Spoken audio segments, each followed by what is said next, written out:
Hello, everybody. Scott Golden here with the Golden Opportunities Coaching YouTube channel. Welcome to those of you who are new. Welcome back to those of you seasoned veterans.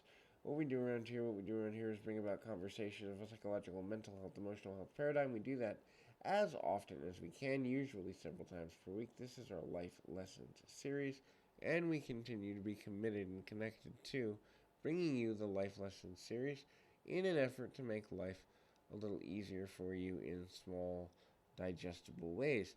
This is number 232 in the series, and it's just things that life may be trying to teach you in order to get you into a healthier space.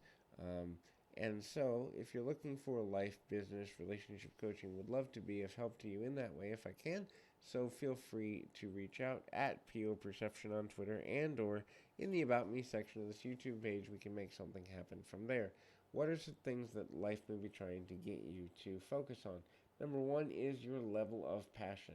Look, if you're not passionate about what you're doing, your effectiveness and efficiency will suffer as a result. Doesn't mean you have to be completely jazzed up all the time, at all times, every day, all day. But it does mean that if you're not passionate about what you're doing, you've either got to find a way to reinvigorate yourself or ask yourself if you really want to continue down the road you're taking. I know a lot of times we're overcommitted, overextended. Sometimes there's relationships that require us to give more than we want to.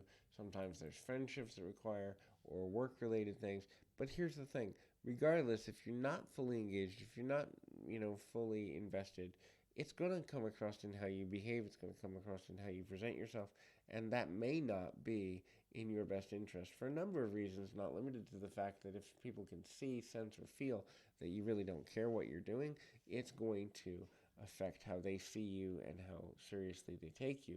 So that if you did find passion again in the future, if you let that linger for too long, there's to ways to go to kind of rehab your mindset. The next thing is work smart. So look for ways to synchronize the things you're doing so that you can get more out of daily living.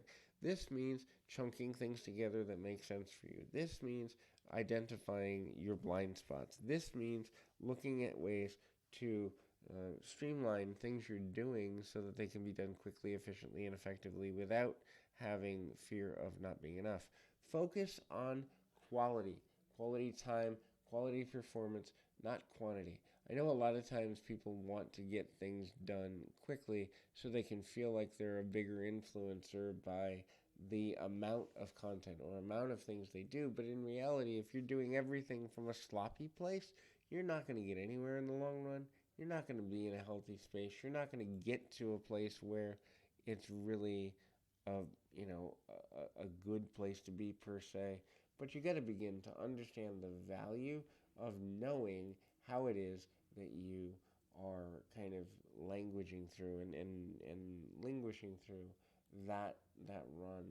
And ultimately, when you begin to understand how to do that, when you begin to understand how to get to a place where things really matter for the development of your future, then you take your power back. The next thing is have a vision. What is it you're trying to accomplish? What is your why? What is your compelling reason? What is the thing that makes you get out of bed every day and leads you to a place where you begin to understand that, these are the things that link together. These are the things that are going to matter to me in a week, a month, in a year. If you don't have a vision of where you're going, you're going to expend a lot more energy than you need, and also you're going to feel like things that you're doing have less point, they have less meaning, they have less drive, they have less impact, and ultimately that becomes a huge challenge.